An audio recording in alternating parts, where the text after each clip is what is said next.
কেন জানি না এখন আমি একটু ওভার থিঙ্ক করে ফেলি। কোনো ঘটনা ঘটার আগে আমার মাথায় বহুবার চলতে থাকে সব, হয়তো ভয় কিংবা নতুন করে না ভাঙতে চাওয়ার ইচ্ছে। সবকিছু আমার মাথার ভেতর কেমন ভিড় করে যায়। কোনো স্তব্ধ একাকী রাতে যখন পাশে থাকে না কেউ, হাজার নিরাকার প্রশ্নবাণে যখন বিদ্ধ হয়ে যায় সব, তখন ওভার থিঙ্কিং আপসে তোমার বন্ধু হয়ে যায়। সবকিছুর আগে খারাপ চিন্তাগুলোই জিতে যায় মাথার ভেতর।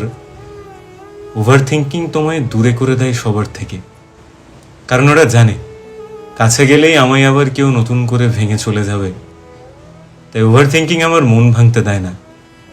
আমি জানি আমার এই ওভার থিঙ্কিং নিয়ে সবার খুব প্রবলেম হয়, কিন্তু এই সবাই যদি ঠিক সময়ে আমার পাশে থাকতো, তাহলে ওভার থিঙ্কিংকে নিজের বন্ধু বানাতে হতো না।